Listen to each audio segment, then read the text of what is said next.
I'm Michael Trevino, and I'm an attorney and business advisor, and have a small business, which I call, of course, Trevino and Company.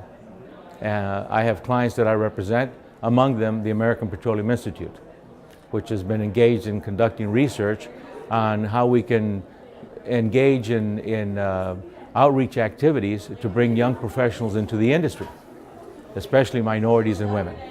So what 2-3 things are you doing to get your arms around getting the word out that it's an industry you need to be in? Absolutely, and I mean those are key questions. And so the first thing we asked ourselves is, what are the employment opportunities?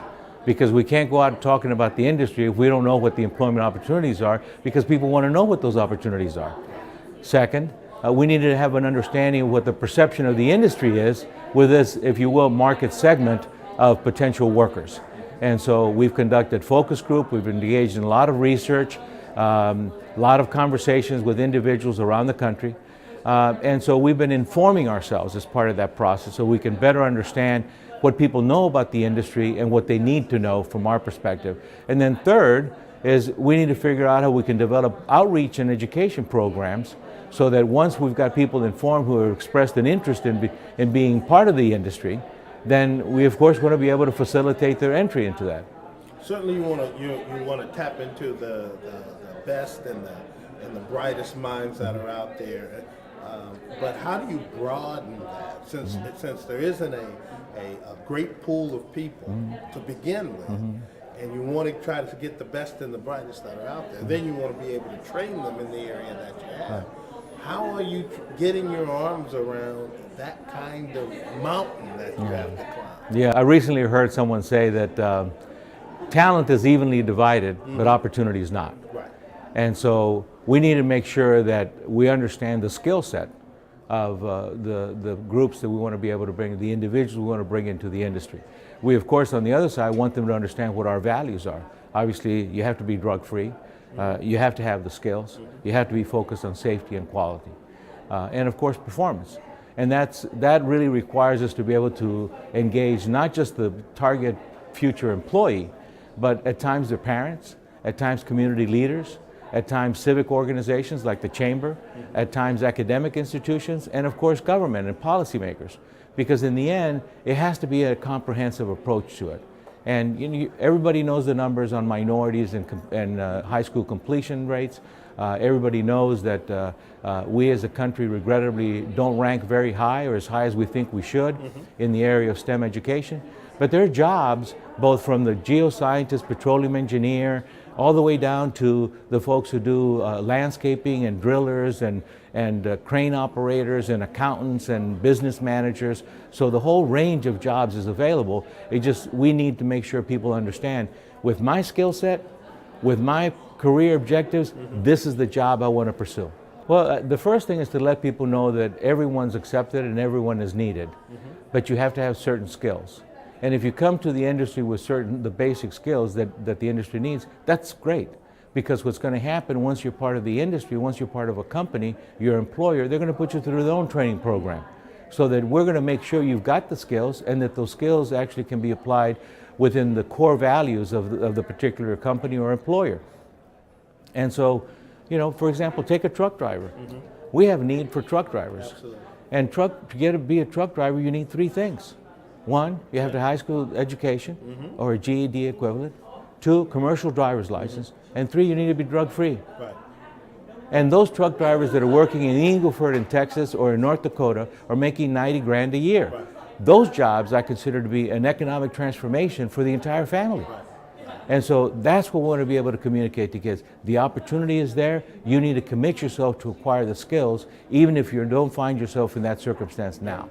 Why did you choose this forum to communicate that information? Well, this is the forum where all the different segments that have something to say about this come together. Civic groups like the Chamber basically gather not only public policy officials, not only elected officials, they gather academics, they gather business people, they gather individuals. And so the important thing is that, as I said in my remarks, is that it's going to take all of us to be able to look at this. And we need to understand that forecasting the future tells us that the demographic face of America is changing. And in order for us to compete as a country, we need to be able to embrace that change, incorporate it into our businesses, incorporate it into our institutions, whatever they might be, so that we can continue to be a successful economy and certainly a society that is focused on continued success. Aaron Demerson, Director of Office of Employer Initiatives with the Texas Workforce Commission. Speaking on workforce growth in Texas. What benefit is it you being at the Economic Forum here today? It's important for us as a Workforce Commission, and in my office in particular, to engage with organizations that are promoting economic development and more specifically job training opportunities. And so when you have a number of small businesses and large businesses here at the Workforce Commission, we have a number of programs that will speak directly to some of their needs. I mean, in Texas, we're wanting to put folks to work, and so when you have individuals here, this is where the rubber meets the road, and so small businesses are important to us, and the larger businesses are also important to us.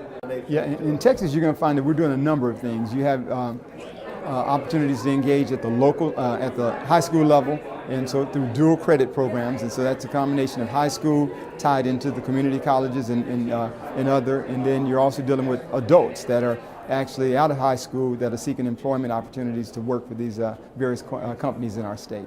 And if I'm a small business, I'm coming to you, what can you do for me?